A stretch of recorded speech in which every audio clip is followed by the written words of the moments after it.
estamos conversando abiertamente de salud mental. Y hoy día en particular vamos a tocar un tema que parece la continuación, pero eso es parte de la controversia de hoy, parece la continuación de lo que venimos hablando los últimos días, los últimos capítulos, que es el tema de la angustia, la ansiedad y los trastornos de la angustia y la ansiedad. Buenos días o buenas tardes ya, Danilo Quirós, psiquiatra, desde, creo que está en la Fundación Neuropsiquiátrica en estos momentos, o está en su casa. No, en mi casa. Desde Ñuñoa, Santiago de Chile.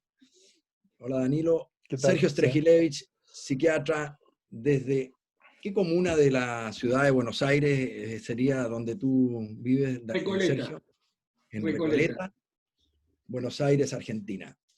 Danilo y yo de la Fundación Nepsis, Neuropsiquiátrica de Santiago, Sergio de Área, Asistencia e Investigación en Trastornos del Ánimo. Aquí estamos en un nuevo capítulo para hablar de algún tema de salud mental y hacerlo en la forma que hemos querido darle a este espacio, que es abiertamente, sin palabras raras, que la gente pueda entender, que le sirva a la gente que lo escucha, ya sea a los que les interesa el tópico en particular o a la gente que en general les interesan los temas de salud mental, de cómo nos funciona la mente y sobre todo de cómo se nos enferma la mente, lamentablemente a veces le ocurre a algunas personas. Hoy día vamos a hablar de estrés postraumático, tema que a lo mejor no todos lo saben, pero es un tema complejo incluso con ribetes políticos o con cuestiones que pueden tocar los aspectos políticos, económicos, filosóficos. Es un tema complejo.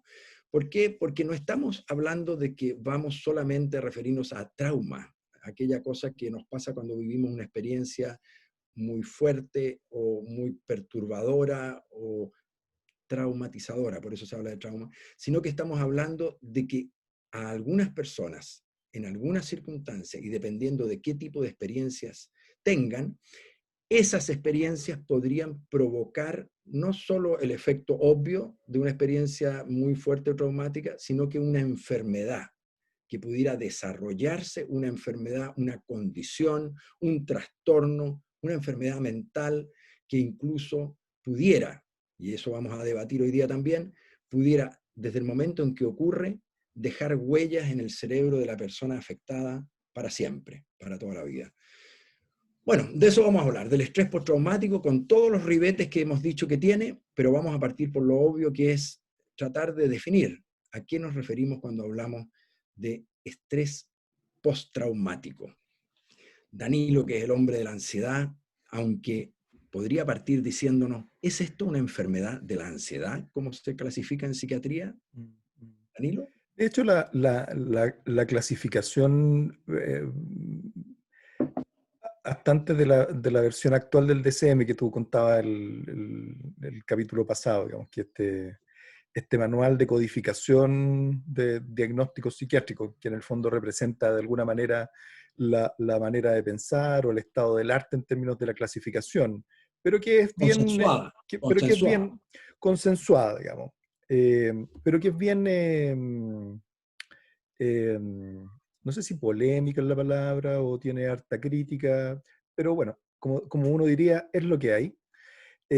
Lo calificaba en los trastornos por ansiedad y ahora hace un capítulo aparte, que es trastornos del estrés y relacionados, ¿ya? Pero lo que pedía José era tratar de definir el estrés postraumático, y uno podría decir de que el estrés postraumático es una secuela emocional, psicológica, mental de un evento traumático, ¿ya? Es una secuela de largo plazo de un evento traumático. Y con evento traumático se refiere a el experimentar o el haber vivido, o incluso el que a uno le puedan haber contado una situación que uno considere o que uno haya vivido como una situación extrema para la cual no estaba preparado y que de alguna manera lo vulnera, ¿ya? También las definiciones respecto a qué es lo que el trauma han cambiado, pero ¿a qué se refiere con que uno lo vulnere? Con que uno lo vulnera en el sentido de que debió haber tenido la sensación de que su vida o su integridad física corría riesgo, ¿ya? O que su integridad a lo mejor psicológica corría riesgo, ¿ya?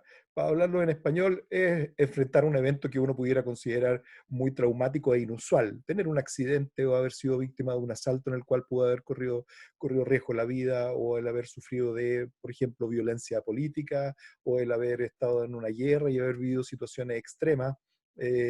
Todas esas pueden ser Tengo una consideradas sometido a pregunta. tortura.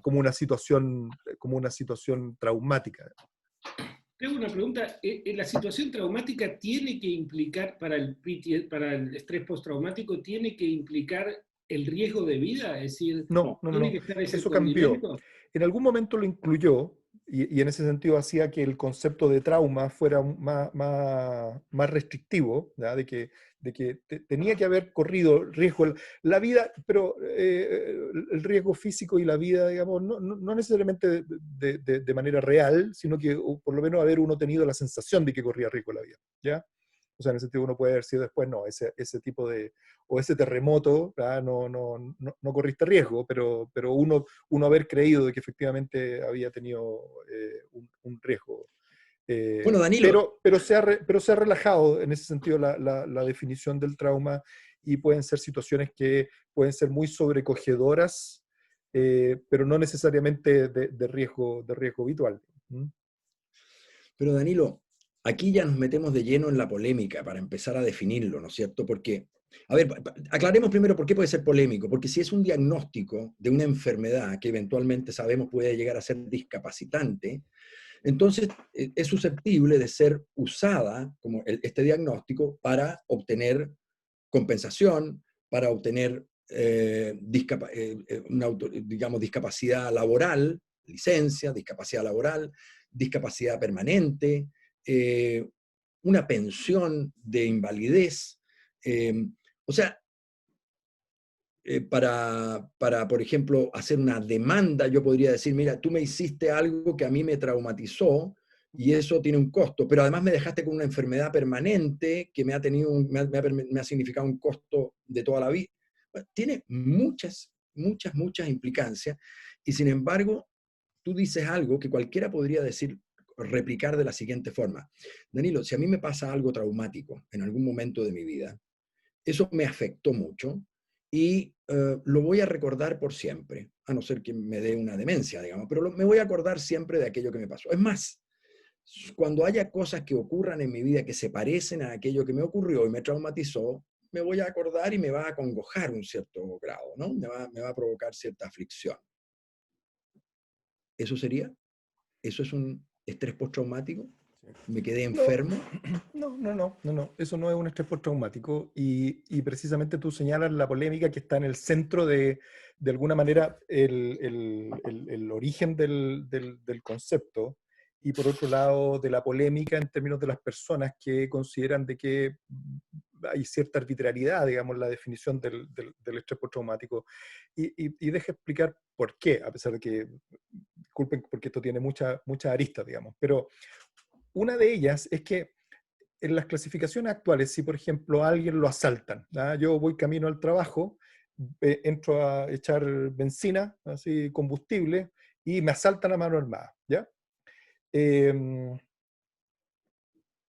no me pasa nada, pero me apuntan con una pistola y paso mucho susto, y después se van, y obviamente después llega la policía y hay declaraciones, yo quedo muy sobrecogido, después me voy al trabajo y allá me dicen, no, te tiene que ver alguien porque en esas condiciones no puedes trabajar, ándate a la casa y espera unos días a ver que se te pase algo, ¿ya? Si alguien consulta con un psiquiatra en ese momento, ¿ya? En las horas inmediatas o en los días siguientes, el diagnóstico que corresponde para esa situación es el de trauma agudo, ¿ya? Ese es el diagnóstico, ¿ya? Ahora, ¿a qué uno llama trauma agudo? Digamos, uno llama trauma agudo a esta reacción de intensa adrenalina, podríamos llamar, y de intenso sobrecogimiento, y de tener la sensación de riesgo, de haber corrido un riesgo vital, de susto, podríamos decir, de tensión, porque toma el cuerpo, y de tanto en tanto esa misma noche o no voy a poder dormir, o incluso me pueden empezar a venir imágenes de la situación que yo viví, ¿ya? Eso es lo que uno Los llama, flashbacks. exacto, eso es lo que se llama el trauma agudo. Si ese cortejo de síntomas, es decir, el recuerdo de la situación de manera vívida, más la reacción física en relación a esos recuerdos, o la reacción física y las imágenes que se me pueden venir a la cabeza, o los recuerdos que se me pueden venir a la cabeza cuando paso cerca de la bencinera, ¿ya? Se mantienen por más de 30 días, eso uno lo considera estrés postraumático, ¿ya? Ese es el estado actual, por decirlo de alguna manera. Pero hay personas que pueden decir, a ver, pero si yo voy camino a mi trabajo y me asaltan y me apuntan con una pistola, quedo asustado. Lo que tengo es susto, lo que tengo es miedo, lo que tengo es déjame agregar una cosa más, lo que tengo es un condicionamiento, ¿verdad? Porque aprendí a temer, Quedé espirituado, decimos en Chile, quedé ¿no? espirituado, quedé como loro en el alambre, ¿por qué razón? Porque ahora cada vez que paso por la bencinera estoy tenso. Y con razón, sí, efectivamente ahí fue donde me asaltaron y me pasan esas cosas. Entonces, llamarlo a eso trauma agudo o estrés postraumático, de pronto puede ocurrir que eso eh, agregue o coloque un nombre a algo que a lo mejor no necesita nombre, o a algo a lo mejor que haya que considerar de otra forma, ¿ah? Que haya que considerar como la reacción que podría tener cualquier persona frente a un evento para el cual no estaba preparado y en el cual corrió riesgo su vida, ¿ya? Eh, Así como uno se puede condicionar y tener miedo frente a eso, también uno se puede condicionar y tener miedo frente a perdona que me está llamando por teléfono. También uno puede considerar tener miedo si, no sé, sale un perro bravo y después quedo y tengo que salir corriendo y después no puedo pasar por ese mismo lugar, ¿ya? O sea, yo sé que no O si corrí. me mordió o si cuando chico me mordió un perro, me provocó daño grave y yo tengo una reacción cada vez que veo un perro, a lo mejor por años de años de años. Exacto, ¿Sí, Sergio? ¿ya? ¿Y cuál es la diferencia con ansiedad anticipatoria? No, a ver, el término ansiedad anticipatoria, y aquí podemos entrar en una disquisición porque se llama ansiedad, ansiedad anticipatoria, angustia, tenemos varios términos para referirnos a lo mismo. Expectación ansiosa, uno podría decir que desde el punto de vista de la definición, la expectación ansiosa es cualquier preocupación o nerviosismo frente a algo que va a ocurrir. Aquí tengo que ir al Claro, trabajo, tengo que dar una prueba, tengo que dar una yo, prueba, tengo que hacer eso, ¿ya? yo me refiero, Danilo, Y ansiedad anticipatoria se refiere en particular, se reserva ese término, al temor que ocurre frente a las crisis de pánico por eso lo y digo, y a las por eso lo pistas que se digo, asocian a las crisis de pánico. Y en ese pero por sentido, eso el lo digo. pánico, claro, y en ese sentido el pánico o las reacciones que produce el pánico son de distinta cualidad a las reacciones que produce el condicionamiento, ¿ya? El condicionamiento es una reacción física, podríamos llamarlo, es una reacción mucho más física, es mucho más de la piel y de la reacción neurovegetativa, así, de que se me aprieta el estómago, ¿no? Que la reacción propiamente del pánico, en el sentido de que las personas que desarrollan miedo al pánico desarrollan una conducta o una reacción que es más compleja, ¿m? Porque involucra la preocupación porque me vaya a ocurrir algo peligroso y yo perder el control frente a eso, y la reacción nerviosa en relación a lo mismo, ¿ya? Para repetir, una persona tiene crisis de pánico en el metro y va a desarrollar temor a ir al metro, porque en el metro me puede pasar lo mismo que me pasó la otra vez y voy a sentir que tengo palpitación o me falta el aire o me pongo nervioso, y en ese sentido desarrollo esta expectación de que me estoy preocupando no solamente respecto al metro, sino a las sensaciones que puedo tener, ¿ya? Y eso me pone nervioso. Eso podríamos llamar uno que es ansiedad anticipatoria. En el caso del estrés postraumático, lo que ocurre es que es un condicionamiento. Entonces, no necesariamente estando consciente de que algo me ocurra, de pronto prendo la televisión e informan, hubo un asalto en la bencinera y mi cuerpo reacciona, ¿ya? Mi cuerpo reacciona de una manera muy automática, muy rápida, ¿Dirías, antes de que pueda entrar eso en la cabeza. Uh-huh. dirías que la diferencia es vamos a usar una palabra que quiero que la expliques igual, sería lo disociativo?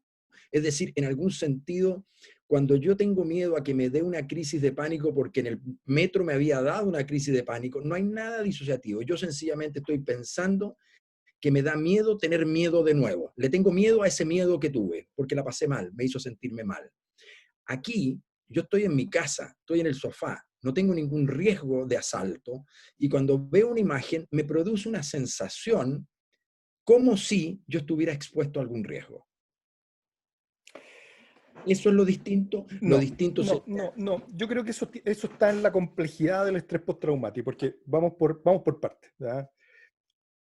En un nivel, y el nivel que de nuevo, que se presta más a crítica, en el sentido de que si a una persona la asaltan, queda asustado y puede desarrollar un condicionamiento, tal como tú explicaste. Me mordió un perro y cada vez que paso por esa esquina donde yo sé que hay un perro bravo, tengo un cierto susto y mejor le hago el quite. Eso es un condicionamiento, ¿ya?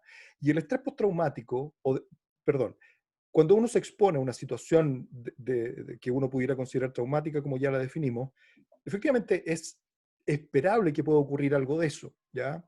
Ahora, también es esperable que uno se descondicione, es decir, que en la medida que pasa el tiempo mi reacción es menos intensa. Por eso se dice que si pasa más de un mes teniendo las mismas reacciones, puede ser que estemos frente a una secuela psicológica de largo plazo, ¿ya? Pero el estrés postraumático tiene más componentes que eso, ¿ya? Pero uno de ellos, y probablemente el más importante, o uno de los más importantes, es el hecho de que yo me expongo a una pista que a mi cerebro le recuerda el trauma y responde físicamente y de nuevo, ese es el componente de condicionamiento, ¿ya? Tal como, de nuevo, si me hubiera mordido un perro o tal como si yo me hubiera condicionado con alguna otra situación que me genera mucho temor y yo salto, reacciono. Y esos son parte de los síntomas del estrés postraumático. La reacción física intensa, el estar con hiperalerta, es decir, reacciones de hiperalerta, o sea, suena un teléfono y andar saltón, ¿eh? O de hipervigilancia, ¿ya? De andar mirando que no pueda pasar nada, ¿ya? Esas de nuevo, son parte importante del estrés postraumático, pero también uno podría decir que son parte importante de las cosas que le pueden ocurrir a cualquier persona expuesta a una situación de extrema. Traumático. Y ahí es donde entra el otro componente, que es que hay personas que piensan que lo central del estrés postraumático es que el recuerdo del evento se guarda de una forma especial. Y en ese sentido, de que el estrés postraumático incluye una forma de memoria anómala, ¿ya? ¿Anómala en qué sentido?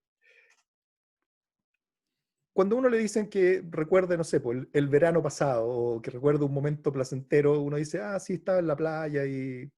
Pero no necesariamente uno va a recordar las gaviotas, el olor, no va a tener necesariamente una experiencia sensorial, va a tener un recuerdo y de hecho va a tener que evocarlo, es decir, va a tener que, ah, sí, el verano cuando pasó tal cosa y estaba con mi familia o estaba con esta persona y ahí uno empieza a recordar, pero tiene que hacer un ejercicio, por decirlo de alguna manera.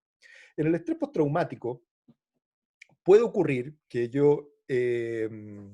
de nuevo, vaya en el vehículo y de pronto pase por una bencinera y vea una persona que está vestida semejante a la que pudo haber andado. Yo no me he dado cuenta de eso todavía. Y de repente veo eso y, ¡pum! Y me pasa algo y se me mete a la cabeza el recuerdo de lo que viví ahí, ¿ya?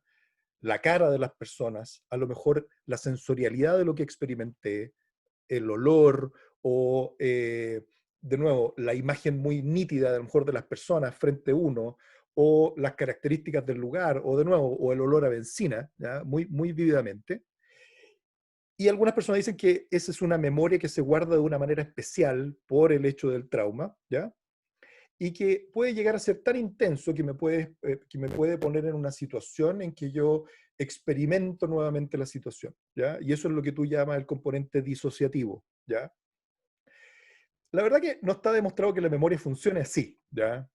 Pero esa es la explicación o esa es una manera de mirar el trauma en que efectivamente las memorias se guardan de una manera especial y que se evocan de una manera especial, ¿ya? Y a diferencia de cuando uno se recuerda las gaviotas y que yo no huelo el mar, en este caso sí, huelo la benzina, veo las caras, etcétera, etcétera.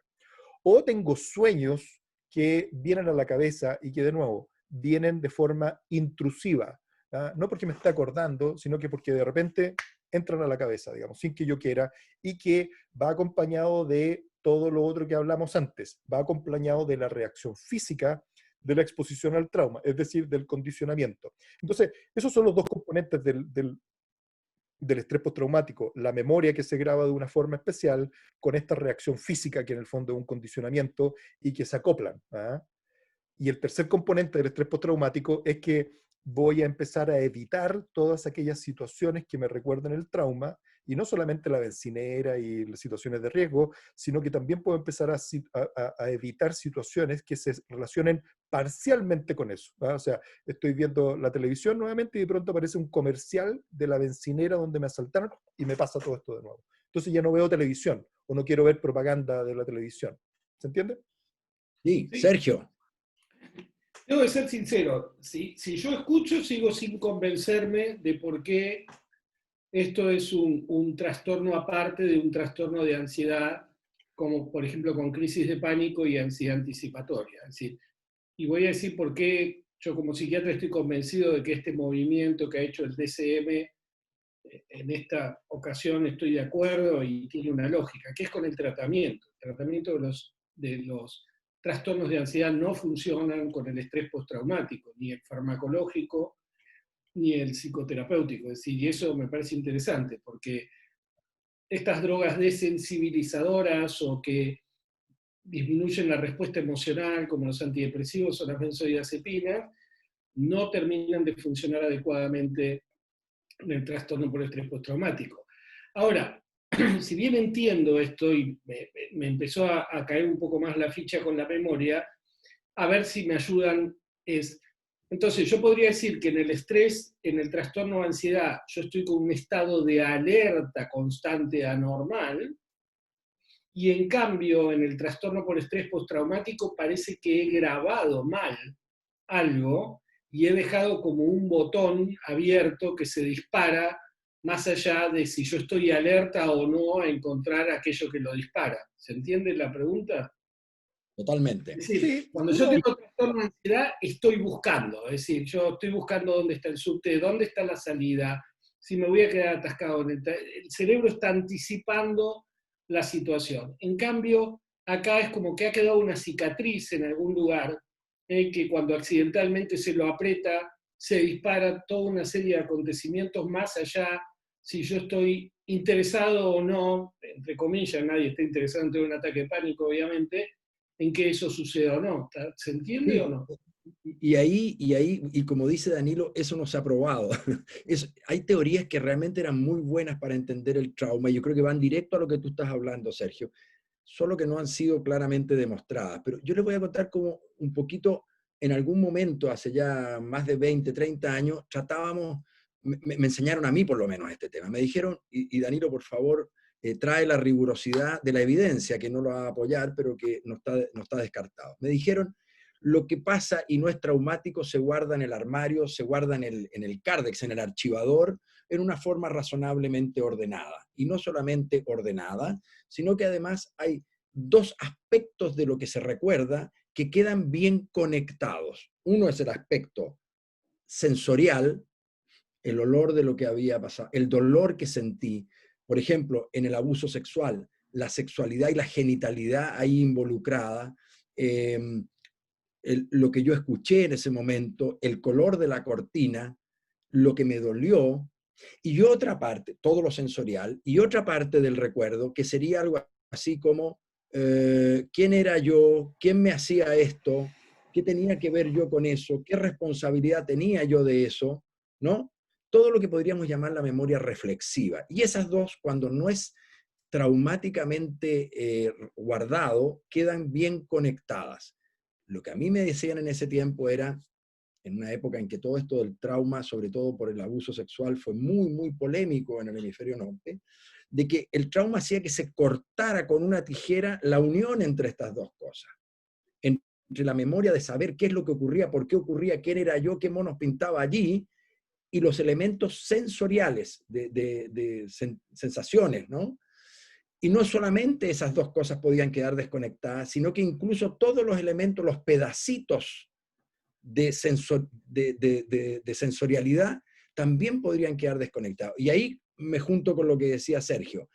Lo que a mí me contaban en la formación psiquiátrica era de que como quedaba todo cortado, no se guardaba en el archivador correspondiente, sino que quedaba como dando vuelta en la memoria RAM, no tengo idea cómo decirlo, quedaba dando vuelta en la cabeza de la persona, pero sin destino, como pululando, como penando, como un fantasma, pedazos de recuerdos que quedarían ahí penando. Entonces, por eso cuando a lo mejor una mujer ya entraba a una pieza, a lo mejor a tener una vida sexual normal, pero la cortina era verde del mismo color que donde la violaba aquel tipo, resulta que, sin saber ni por qué, se indisponía para tener ese acto sexual. Se indisponía, se angustiaba, sentía temor, que no tenía nada que ver con la situación que estaba viviendo. Esto parece un cuento de hadas, no de hadas exactamente, pero parece una historieta.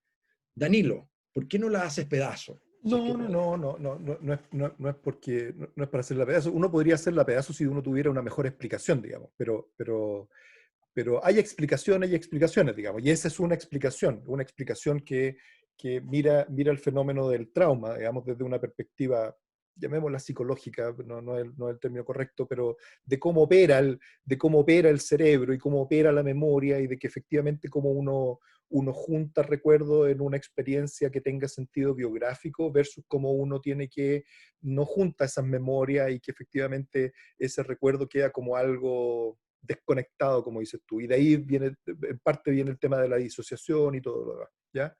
Esa es una Perdona, forma, digamos. perdona Danilo, y para terminar ese punto nomás, porque creo que la gente puede serle interesante entender que no solo desconecta y disocia, sino que además no logra unir cosas que ya no son solo la experiencia auditiva con la visual, con la táctil, sino que no logra unir que si bien tenía a lo mejor, por ejemplo, en el caso de la violación de una niña pequeña, tenía toda una connotación compleja o traumática, pero además como niña lo pensó de una forma o lo sentía de una forma que no evolucionó en el tiempo porque quedó desconectado. Entonces, por ejemplo, si esa niña sintió culpa porque a lo mejor, vaya a saber uno cómo pensó aquello, ¿no? Una niña podría haber dicho, pero yo tengo sensaciones placenteras de esta experiencia, entonces soy culpable. Por ejemplo, entonces al no tener conexión con la parte reflexiva del recuerdo, podría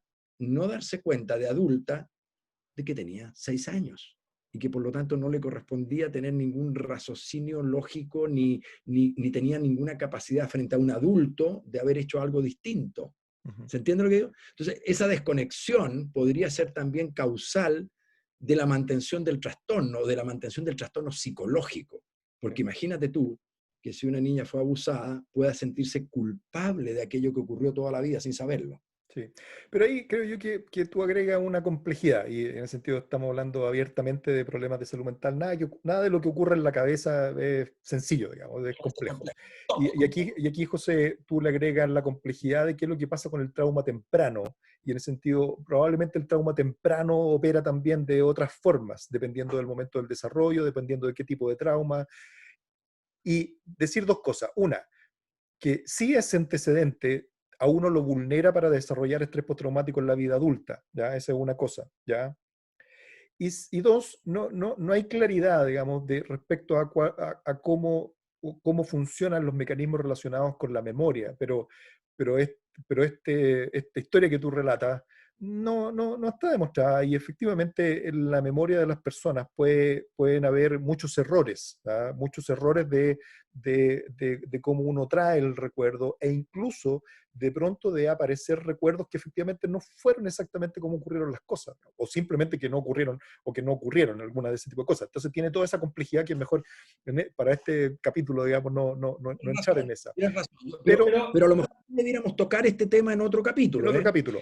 Pero un elemento que ayuda en ese sentido es que uno puede mirar el estrés postraumático en esa perspectiva como un evento que no se incorpora en la biografía de la persona, porque no es como, mira, cuando yo tenía 15 años fui a la bencinera, me asaltaron, me pasó tal cosa, y de ahí nunca más pude entrar a la bencinera, y cada vez que yo paso por una bencinera estoy viviendo de nuevo el evento, ¿ah?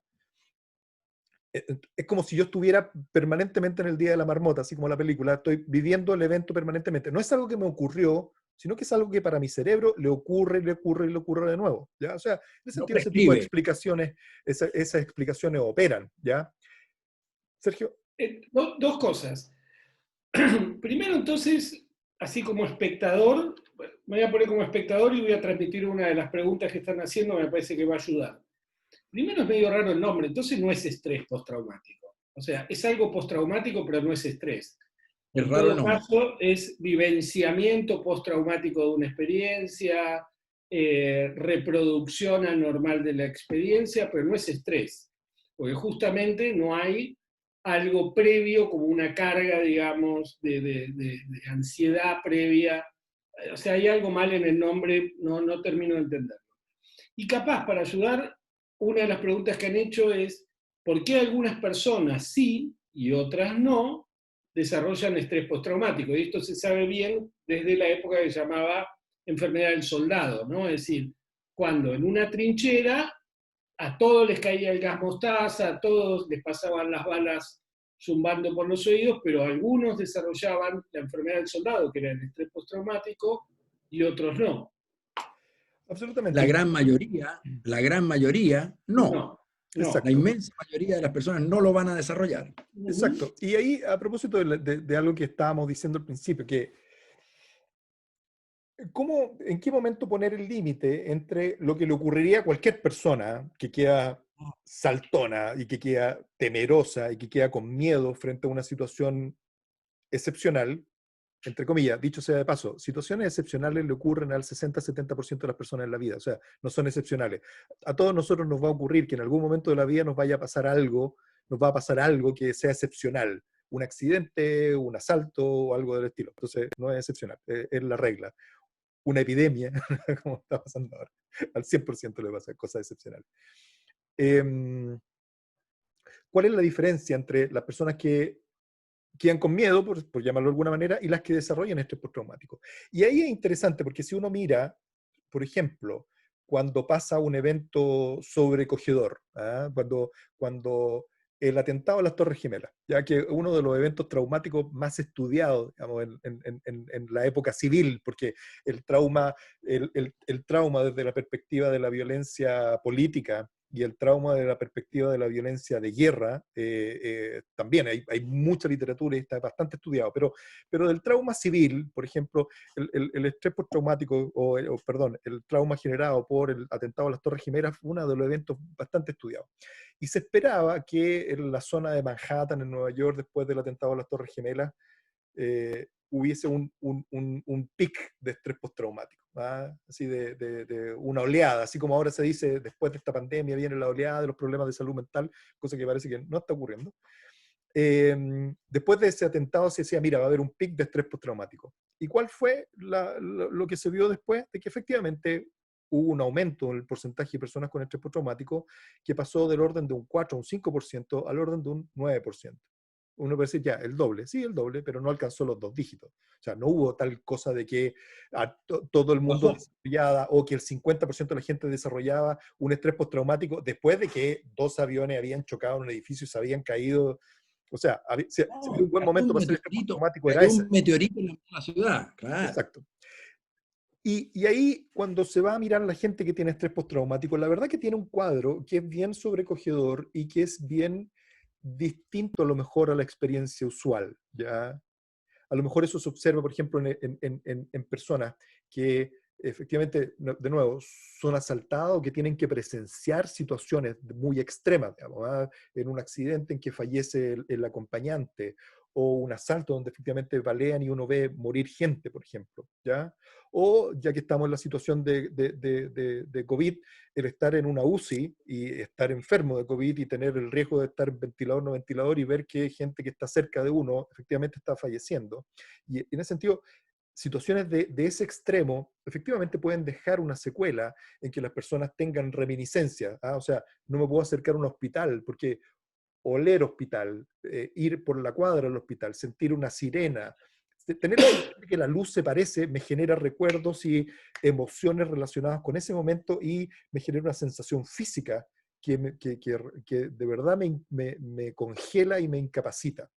Y de hecho puede ser tanto que de pronto tengo la sensación de que estoy en mi pieza, estoy en mi cama y despierto y siento que estoy en la UCI, ¿ya? Nuevamente, ¿no? Cuando uno mira eso, uno dice, no, no es miedo, digamos, ¿eh? Esto parece ser algo distinto, sobre todo por la sensorialidad que tiene el recuerdo, donde efectivamente parece que ese recuerdo se graba de una forma distinta. Y así como hay explicaciones como las que tú dabas, también hay explicaciones que pueden ser más biológicas, ¿ah? En el sentido de que efectivamente el nivel de adrenalina que había en ese momento era tal que efectivamente hizo que ese recuerdo fuera grabado de una manera distinta, ¿ya? Ahora, eso es un cuadro. ¿Qué es lo que pasa, de nuevo, después de que a uno lo asaltan?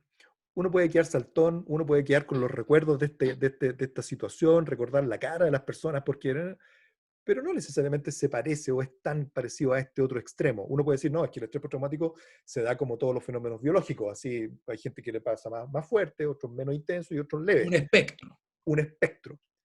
Pero también uno puede decir, bueno, pero el espectro del miedo también. Hay gente que queda muy asustada, menos asustada. Y ahí efectivamente hay un asunto que es discutible, porque ahora voy a retomar algo que tú planteaste al principio. Porque hay otras cosas que modulan todo esto. Y deja contar una historia. O sea, el estrés postraumático, el nombre, viene del movimiento que hubo en Estados Unidos después de la guerra de Vietnam, de hecho. ¿Ya? Y de las secuelas psicológicas de la guerra de Vietnam en los soldados, ¿ya? Y de hecho se fortalecieron y se agrandaron y se entró una serie de recursos para fortalecer todo el sistema de hospitales de veteranos para recibir a las personas que venían secueladas psicológicamente de la guerra de Vietnam. Bueno, después de 10 años o de 15 años, habían más pensiones para secuelados psicológicos de la guerra de Vietnam que gente que participó en la guerra de Vietnam, ¿ya? O sea, eh, efectivamente había algo ahí con respecto a la etiqueta, ¿ya? Que hacía que algunas personas se sintieran muy afectadas psicológicamente y que, nada, eso ocurriera en el contexto de buscar la compensación, ¿ya? No estoy hablando, y en ese sentido es un tema delicado, digamos, y hay que ser muy respetuoso con eso. No estoy hablando de simulación, ¿ya? Sino que estoy hablando de cómo uno vive una situación en la cual uno sintió que otro a uno le hizo daño y que uno siente que alguien le debe a uno. Ese alguien puede ser la persona que le hizo daño, ese alguien puede ser el Estado que tiene que indemnizarme, ese alguien puede ser, por ejemplo, si a mí me asaltan en la vía pública y sufro una violación y llego a un servicio de urgencia y la persona que tiene que chequearme me hace una pregunta que yo considero medio inapropiada o me dijo, bueno, ¿para qué andaba en el sitio oscuro y ahora tiene que ir al Instituto Médico Legal? Y voy al Instituto Médico Legal y en ese lugar también siento que el examen fue poco cuidadoso y las preguntas fueron poco cuidadosas. Yo también tengo la sensación de que, ok, alguien me abusó de mí mientras iba en un sitio eriazo oscuro, pero también el médico que me atendió en la posta también me hizo daño porque me preguntó inadecuadamente y también el que era, y efectivamente se da en la actitud, y con la actitud, de nuevo, quiero usar bien las palabras, digamos, en la manera en que yo me sitúo frente al fenómeno, en la posición de víctima, ¿ya? Me pongo en una situación de asimetría frente a las personas que me pueden haber hecho daño, ¿ya? No solamente al violador o al asaltante, sino que también al médico que no me trató respetuosamente o que no me preguntó adecuadamente o que no me examinó adecuadamente, y al del Instituto Médico Legal, y finalmente, no sé, a la compañía del alumbrado público que las luces estaban apagadas y que por eso ocurrió lo que ocurrió, digamos. Alguien tiene que pagar. Bueno, en esa actitud, en la actitud de tiene que hacerse justicia y alguien tiene que pagar, de nuevo, quiero ser muy respetuoso porque efectivamente el que se haga justicia en muchas condiciones es necesario, pero en esa actitud de que alguien tiene que hacerse justicia y alguien tiene que pagar, influye en la evolución de estos cuadros, ¿ya? Influye. No estoy diciendo que las causa o que las exagera o que las pueda haber simulación, sino que estoy diciendo que influye. Y tiene que ver con que la posición de victimización, es decir, alguien me tiene que indemnizar por esto, ¿ya? Aparentemente tiene un rol en cómo yo me enfrento a la situación que ocurrió, ¿ya?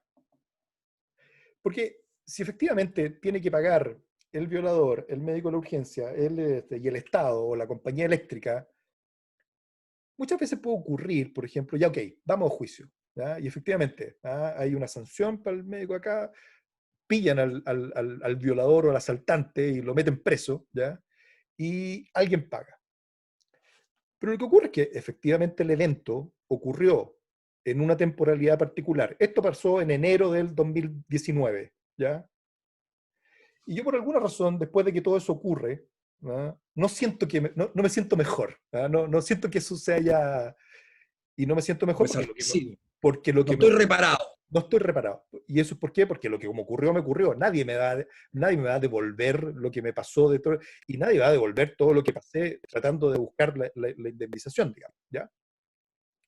Entonces, la posición de victimización muchas veces puede ir en contra de la necesidad de reparación o de la búsqueda de la reparación, en el sentido de poder decir, mira, me pasó tal cosa en tal momento y eso ocurrió en enero del 2019, no está ocurriendo de nuevo. Alguien tiene que pagar, ok, y eso tendrá que la justicia ver qué es lo que ocurre. Pero yo tengo que seguir avanzando con mi vida. Muchas veces los esfuerzos de reparación impiden que uno retome la vida, ¿ah? Y retome Danilo, el curso de la vida. ¿Y cuál es la importancia de recuperar o de volver al curso de la vida? La importancia es que, así como cuando fallece un ser querido, digamos, ¿ah? Siempre el próximo cumpleaños va a ser difícil y la próxima Navidad o la próxima celebración. Pero el segundo año va a ser un poco menos difícil y el tercer año va a ser un poco menos difícil. Es decir, cuando salgo de un evento sobrecogedor e inusual, los primeros días van a ser muy difíciles. Y a medida que yo retomo la vida normal, va a ser un poco menos difícil y un poco menos difícil. Ese es parte del proceso de recuperación. Entonces, ahí es donde estos fenómenos relacionados a la victimización, es decir, a la actitud que uno toma frente al hecho, y la búsqueda de reparación complican o de alguna manera están bien entrelazados con la evolución del cuadro. Y eso ha hecho que Quizás, este no, tema sea quizás la palabra no es complejo. quizás la palabra es delicada de usar victimización en lugar de víctima, más bien, ¿no? Porque victimización pareciera entonces que alguien está simulando o exagerando, ¿no? Y Cierto, puede ser que cierto, alguien cierto. solamente está en el lugar de la víctima y está tratando de repararse a veces con Es una, mecanismos que es pueden ser una efectivos mala palabra y además otros porque no. tiene, es Pero a una mala ver, palabra porque tiene varias definiciones Sí, además. Entonces, pero es el sí, concepto. sí. Sergio, a Sergio. ver, quiero bajarlo un poco de tierra, ¿no? Es decir, supongamos que soy excombatiente de la guerra de Malvinas, ¿no? Entonces me junto con mis compañeros 2 años después y estamos todavía, no, yo todavía, la verdad que cada tanto me levanto, cuando escucho el caño de escape de un auto, me levanto sobresaltado como cuando bombardeaban. Me vuelvo a juntar 10 años después, ¿no? Y, no, bueno, sí, yo a veces cuando veo Rescatando al Soldado Ryan, ahí me estremezco un poco, siento el olor de la pólvora, el ruido de las balas en la carne. A mí me cuesta muchísimo ver esas películas, ya no puedo ver películas de guerra sin tener una sensación displacentera. Pero en la misma reunión aparece uno que dice, yo nunca más pude volver a dormir, y acaba una de las preguntas, porque 2 o 3 veces por semana me despierto en una pesadilla en donde estoy combatiendo en Puerto Darwin, como si fuera ahí. Experimento todo y la verdad que tengo miedo de dormirme porque creo que voy a volver a estar en la batalla. Y 10 años después, cuando me junto, no sé si ya había dicho 10 años, pero me junto con Falta Uno, y ese era el que no podía dejar de soñar, revivir, tener esos fenómenos oníricos tan vivenciales, y nos enteramos que se suicidó. Digamos, yo, porque vuelvo, ¿qué hace que yo sufra de estrés postraumático o qué hace que yo sea una víctima de guerra? Es decir, yo creo que son todos somos víctimas de guerra, pero uno en particular, y me parece que el fenómeno de flashback, que todavía no lo nombramos con esta palabra, es crítico. Es decir, esa imposibilidad de generar una distancia cognitiva con la rememoración multisensorial del evento. Yo creo que esto está en la particularidad de lo que llamamos estrés postraumático. Y es fundamental, y es lo que partimos diciendo, ¿no? ¿Qué es quedar traumatizado con una experiencia traumática, cosa que debiera ocurrirle casi a todo el mundo? de desarrollar una enfermedad mental discapacitante. Yo creo que la palabra que no hemos usado lo suficiente es si tiene o no tiene discapacidad, porque sufrimiento vamos a tener todos en la vida, y aquellos que han vivido cosas más traumáticas, va a haber más sufrimiento. Todavía no estamos hablando de enfermedad. Hay personas que han tenido vidas muy sufridas y han sufrido mucho. Y recuerdan con mucha frecuencia muchos eventos y muchas circunstancias que los traen a sus eventos traumáticos de la vida, porque han tenido muchos. Y son vidas a veces miserables. Y todavía no estamos hablando de una enfermedad mental respecto al trauma. Por eso es que es tan importante que lo que tú insinúas, o sea, planteas ahora, Sergio. Y el flashback, Así como en la sesión pasada, Danilo, Sergio nos abandonó la sesión pasada, pero lo recordamos. Tengo post-trauma por eso. No, nosotros quedamos traumatizados. Y Danilo decía, oye, el trastorno obsesivo compulsivo, todos podríamos sentir que yo soy un poquito obsesivo, pero el trastorno obsesivo compulsivo como enfermedad, que puede ser bastante discapacitada, es tan estereotipada, tiene tanta potencia, claridad, nitidez alguno de sus manifestaciones, que si alguien tiene un TOC severo, es difícil que un psiquiatra bien entrenado no lo pase por alto, no logre diagnosticarlo. Es casi imposible. Es casi como que le hacen una radiografía a alguien, hay neumonía, no, neumonía. Con el estrés postraumático, Danilo, vuelvo a ti, con el estrés postraumático, ¿podríamos llegar a tener certezas en algún momento de decir, esta persona sí padece de una enfermedad provocada por el estrés que vivió en aquella oportunidad? Esta otra persona no, es como cualquier otro que estuvo en la guerra, sino toda la gente que estuvo en la guerra se... Claro, yo creo que las mismas certezas que podemos tener con toda la condición psiquiátrica, y ahí nada, tenemos que tolerar mucho la ambigüedad, digamos, y la incertidumbre. Y ahí es donde se agregan los otros componentes, que es el que tú mencionas, digamos, de la incapacidad que generan los síntomas, ¿ya? Y en ese sentido, Sergio lo menciona muy bien, en que en esa circunstancia, digamos, donde hay sobrevivientes de guerra que se juntan 10 años después, hay algunos que pudieron seguir su vida, ¿ya? Todavía de repente despiertan en la noche y de repente cuando ven una película de guerra les pasan cosas, pero siguieron su vida y efectivamente pueden tener algunas memorias que de pronto aparecen de una forma distinta. Vamos a agregar otro elemento. Cuando las personas crecen, ¿ya?, y llegan a la vida adulta, muchas veces aparecen imágenes también de eventos traumáticos que pasaron hace mucho tiempo y que no desarrollaron estrés postraumático y que de pronto empiezan a aparecer de manera intrusiva. O sea, el fenómeno de la intrusión tampoco es exclusivo del estrés postraumático, y ahí es donde todo se torna medio complejo. Pero es la incapacidad. Yo sueño una vez por año sueño que me falta una materia de medicina para recibirme, que todavía no la di, todavía nadie se dio cuenta. Soñamos lo mismo. Sí. Pero no es verdad, Sergio, ¿no?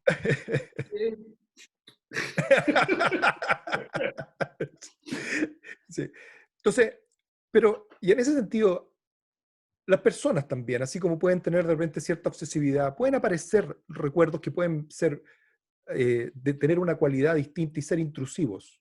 Pero lo que hace la diferencia entre un trastorno y no un trastorno es la incapacidad. O sea, en esa reunión de veteranos hay gente que siguió su vida y que de repente le pasan estas cosas, pero siguió su vida.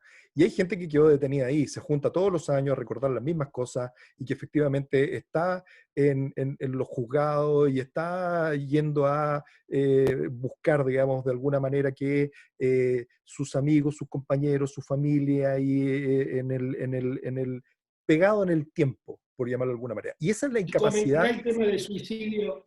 Y comentar el tema de suicidio y PTSD. Sí, sí. Y ahí es donde efectivamente ese es el fenómeno o el tipo de incapacidad más asociada al estrés postraumático, que es como quedar pegado, ¿ah? O sea, no avanzar biográficamente. Es como si esa persona quedara congelada en el tiempo, en el periodo donde ocurrió eso, ¿ya?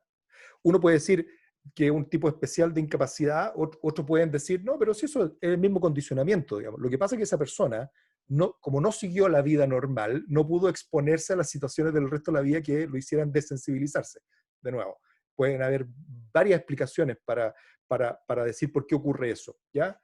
Y pueden haber otras personas que, como dice Sergio, se suicidan. El estrés postraumático efectivamente es un factor de riesgo para el suicidio. Pero aquí vamos a meter otra pata más, que es que las personas que van a desarrollar patología psiquiátrica, depresión, Otra pata más y nos quedan 8 minutos, doctor. una pata cortita. Las personas que van a desarrollar trastorno bipolar, trastorno obsesivo compulsivo, trastorno de pánico, depresión, etcétera, esquizofrenia, ¿ya? En el concepto actual tienen que tener alguna vulnerabilidad, ¿ya? Alguna vulnerabilidad de algún tipo, generalmente temprana, que generalmente uno la considera que es genética, o relacionado a otros factores que pueden haber ocurrido temprano en el desarrollo, ¿ya? No es cualquier... Y no todos somos vulnerables, digamos. Hay gente que le van a pasar 32.000 cosas en la vida y nunca va a dormir mal, digamos, ¿no? Hay gente que uno puede decir eso es excepcional, pero también hay gente que nunca va a enfermar de algo, ¿ya? Bueno, el trauma, o sea, si uno va caminando por Manhattan y viene un avión y choca en un rascacielos y se me cae encima el rascacielos, ¿ya? Ok, puedo tener estrés postraumático, pero también me puedo poner alcohólico, también me podría poner a fumar marihuana, también me podría dar una depresión, también me podría dar trastorno bipolar y desencadenar un trastorno bipolar, también podría desarrollar un trastorno alimentario. Todo depende de la vulnerabilidad que yo desarrolle. Y efectivamente también puedo aumentar mi riesgo de suicidio, ¿ya? Y en ese sentido también el suicidio tiene otras complejidades, digamos, en relación a esto mismo que estamos hablando. Pero solo un grupo pequeño, y que en el caso de las Torres Gemelas no fue más allá del 10% de la población, desarrolló estrés postraumático. Y volviendo a la pregunta que hacía Sergio hace como 30 minutos atrás, ¿y quién desarrolla estrés postraumático? Hay varios factores de riesgo involucrados, pero probablemente el principal sea haber tenido un trauma previamente, habitualmente en la vida temprana, antes de los 10 años, ¿ya? Aquellas personas que Sugiriendo tienen... que sugiriendo que dejó una marca, que dejó una cicatriz, aquello que ocurrió tempranamente. Y que Sugiriendo esa que cicatriz, hay algo ahí. Uh-huh. claro, pareciera biológico, ¿no es así? De que algo ocurrió tempranamente, dejó una huella que lo deja a ese individuo o a su cerebro en peores condiciones de enfrentar traumas después o eventos traumáticos después. Así es. Uh-huh. Así es. Y ahí, de nuevo, cuando hablamos de trauma, estamos hablando de un espectro de situaciones, digamos, porque trauma puede ser que me asalten a mano armada en una bencinera, pero también se me puede quedar atascado el dedo en una impresora, ¿ya? Y lo digo como un caso real, digamos. Y puedo desarrollar un estrés postraumático, digamos, ¿ya? Nadie podría decir de que son equivalentes. O sea, una es una situación en la cual yo corrí un riesgo vital y otra es, se me queda agarrado y uno puede decir, no, es que esa impresora no tenía la mantención adecuada, digamos, ¿ah? Y alguien tiene que pagar y Yo no sé, desarrollar Garrido. una sensación. Entonces, ahí es donde efectivamente hay, de nuevo, dimensiones de trauma, ¿ya? Y también dimensiones de vulnerabilidades. Y efectivamente, cuando se ve a la gente que hace estrés postraumático, habitualmente tiene más antecedentes de eventos traumáticos tempranos, ¿ya? Pero también las características del trauma hacen que hayan traumas y traumas, ¿ya? Dicen que, cosa que tampoco está tan claro, los traumas hechos por el hombre, es decir, el que me asalten, que me violen, que me roben, provoca más estrés postraumático que los traumas producidos por la naturaleza, un maremoto, un terremoto, como acá ocurre en Chile. O sea, es menos probable hacer estrés postraumático frente a eso que hacer estrés postraumático frente a eso que ocurrió porque alguien lo hizo. Por eso hablaba yo de que efectivamente el hecho de que alguien tiene que pagar o que alguien me hizo un daño juega un rol en el desarrollo del evento, ¿ya? No solamente eso, recuerda que parece ser que incluso cómo lo recibe. Acuérdate que los veteranos de Vietnam vieron y los estudios decían que hacía la diferencia en cómo lo vivieron el estrés postraumático, el hecho de que pueden haber sido recibidos en forma hostil por la población que estaba contra la guerra. No daba lo mismo, digamos, la sanción moral de lo que ocurría respecto de cómo viven su propio proceso postraumático. Lo mismo podríamos decir aquel que ha sido, digamos, que han sido violados sus derechos humanos, que ha sido torturado. El hecho de que haya sanción probablemente hace diferencia en la evolución del trauma, ¿no? O sea, hay aspectos psicosociales muy importantes. Sí, Sergio, y estamos cerrando. Sí, dos cosas. Uno, un comentario. Yo no sé si agarrarte un dedo con la impresora pone en riesgo tu vida, pero sí debería poner en riesgo tu autoestima. Disculpa. Y segundo, una pregunta. Eso ya va Danilo, ya, ok. Y lo segundo, una pregunta de Mariano Urtueta que dice, dado que no todos van a desarrollar un estrés postraumático frente a un evento catastrófico, ¿tiene sentido estas medidas de prevención, de afrontamiento que se están empezando a desarrollar? Qué buena pregunta la licenciada Urtueta. Buena pregunta. Danilo, Danilo, te pido que cierres con eso. ¿Por qué?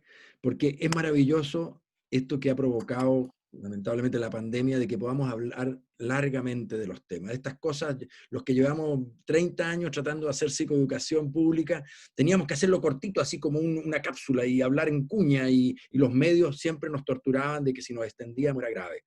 Aquí tenemos este lujo asiático de que estamos hace una hora hablando de un tema de salud mental para la gente que puede hacerle relevante, y aún así se nos hace corto. Estamos terminados, así que, profesor, termine y cerramos.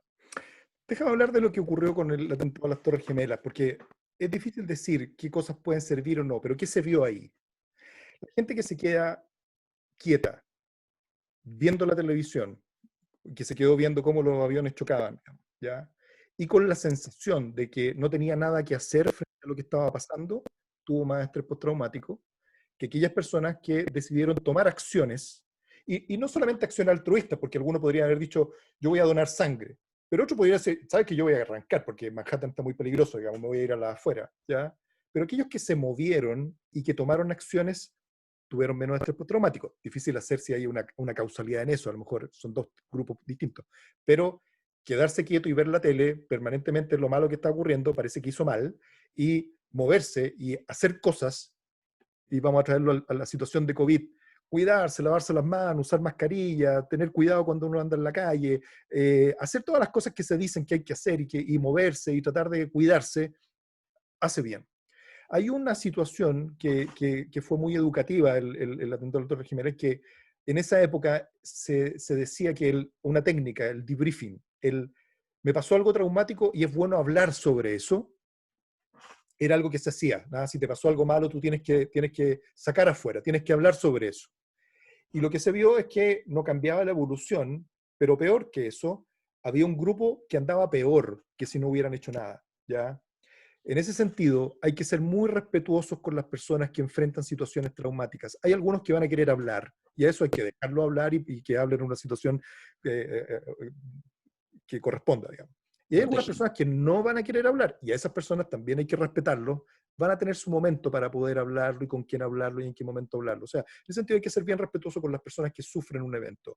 Lo que sí es aparentemente importante en el tema del movimiento es tratar de volver a la vida normal lo antes posible, ¿ya? Porque tratar de volver a la vida normal lo antes posible, uno lo va exponiendo a las situaciones que a uno le generan miedo.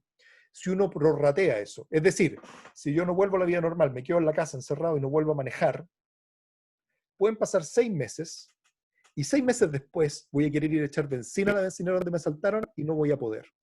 O sea, 6 meses y es como si hubiera estado en el día 1. Entonces, mientras tanto, mientras antes uno lo empieza a activar, esto de volver a la vida normal, es mejor, ¿ya? Entonces, hay que moverse, no hay que ver mucho la tele, hay que hacer cosas para cuidarse, hay que volver a la vida normal después que a uno le ha pasado algo malo, y ser muy respetuoso con la gente que ha tenido un evento sobrecogedor, porque alguna gente va a querer hablar y otra gente no va a querer hablar inmediatamente, y hay que permitir que tenga su tiempo. Para reforzar esto, Danilo, déjame citar al profesor Brad Pitt en Guerra Mundial Zombie. Movimiento es vida. Movimiento es vida. Vamos a cerrar ahí con una cita. No olvidar que de nuevo, cuando tú usas la palabra los que se quedan pegados, podría ser visto quizás como peyorativo o como algo adjudicable intención al que se queda pegado. No olvidar que parece haber precedentes en esa misma persona, parecen haber cosas que ocurrieron antes que lo dejan predispuesto a quedarse pegado y desarrollar enfermedades como esta. Por lo tanto, el dolo también con mucho cuidado, o sea, la acusación de que, es que este gallo se quedó pegado nomás y no quiere seguir adelante, puede que no pueda seguir adelante, producto de que ya llegó a ese evento con una vulnerabilidad. Exacto. Danilo Quirós, de la Fundación Neuropsiquiátrica de Santiago, Sergio Strejilevich, de Área Buenos Aires, José Vitrán, también de Nepsis. Ha sido un gusto compartir con ustedes, queridos colegas. Sergio, que estés muy bien, Danilo también. veremos en el próximo miércoles. Ahí avisaremos de qué tema vamos a tratar de tocar en más profundidad. Digo en más profundidad porque siempre será difícil tocar estos temas. Puede que haya gente que diga, bueno, pero al final no me quedó tan claro esta cuestión, no definieron. Es que son temas complejos y eso que nos damos una hora para hablarlo, ¿no? Hay que seguir hablando de estas cosas y abiertamente.